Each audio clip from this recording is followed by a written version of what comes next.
자, IPO 일정에 대해서 말씀을 드리는데요. 내년에는 상당히 건실한 업체들, 그 다음에 글로벌 경쟁력을 보유한 업체들이 상당히 많이 나와요. 그래서 IPO 하시는 분들이 내년도에 바이오 쪽에서 수익 창출 기회가 의외로 많지 않을까, 이런 생각을 하고 있습니다. 그래서 이제 자가 면역에 대해서 맞춤형 제조합 항체 치료제를 하고 있는 에이프릴 바이오부터 시작을 해서, 그 다음에 뇌질환 쪽에 임상 이상을 하고 있는 D&D 파마텍, 그 다음에 일리아스 같은 경우에는 이게 독특하죠.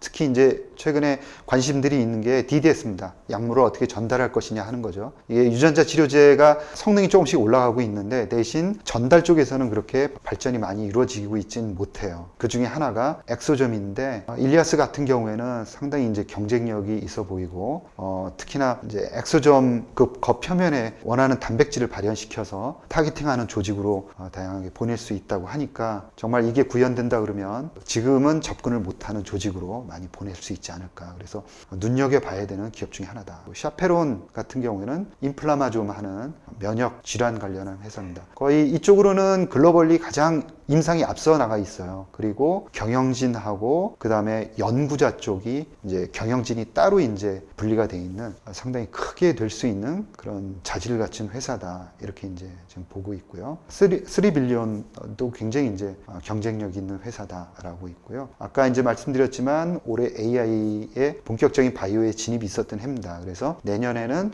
AI 관련한 회사들 3빌리언이라든가 루닉 같은 경우가 새롭게 올라오죠. 루닉 같은 경우에는 FDA의 솔루션을 허가를 받은 그런 업체입니다. 그래서 본격적으로 내년에 이제 미국 시장을 공략할 것으로 이제 보이기 때문에 관심을 갖고 지켜봐야 되지 않을까, 이런 거고.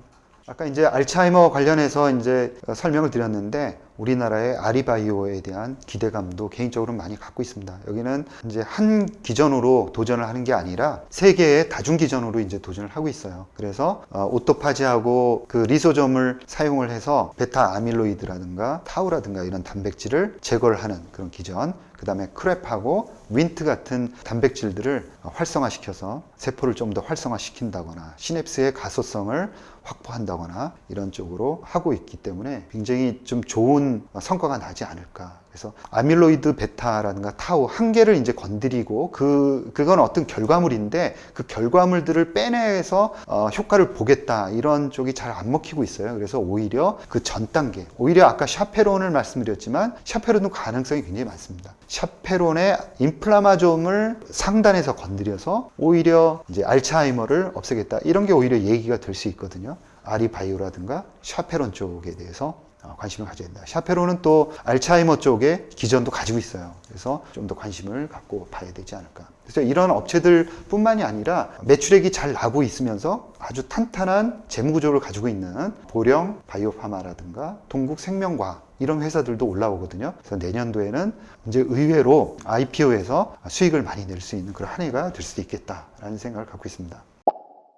많은 말씀을 드렸는데 정리를 하는 그런 시간을 갖겠습니다. 제가 드리고 싶은 말씀, 가장 중요한 거는 지금 4대가 아니라 이제는 5대 혁신 기반 기술 발명에 근거한 바이오 혁신이 금리 상승이라든가, 그리고 최근에 봉착되어 있는 몇몇 기술적 난관으로 인해서 이 혁신이 끊기지 않을 것이다 라는 생각을 갖고 있는 거고요. 향후에도 혁신의 주체가 되고 있는 크리스퍼 카스9이라든가 siRNA, 그 다음에 세포치료제, 뇌질환, 그 다음에 특히나 이중항체, 그 다음에 약물 전달, 이러한 기업들에 대한 지속적인 관심을 가져야 된다 라는 얘기고요. 2022년 한 해만 본다 그러면 2021년에 이어서 임상 파이프라인 검증 기간의 연장선상에 있다라고 규정을 할 수 있겠습니다. 각 섹터별로 기술을 선도하는 기업들이 현안 문제점을 해결하면서 양호한 임상 데이터를 확보해 나가느냐 아니냐에 따라 갖고 주가의 차별성은 크게 벌어질 수 있다는 거예요. 그 다음에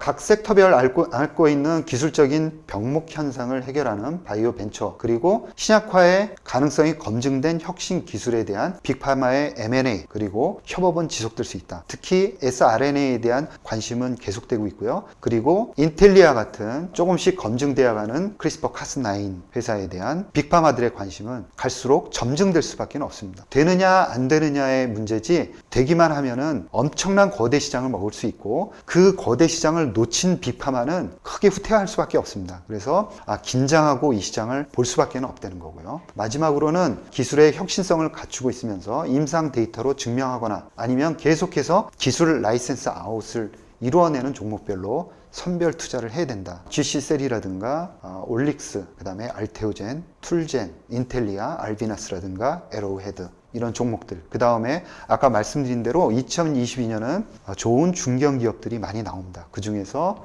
신규 종목을 우리의 포트폴리오에 넣는 것은 아주 좋은 전략이지 않을까 이런 생각을 말씀을 드리면서 오늘 발표를 마치겠습니다. 감사합니다.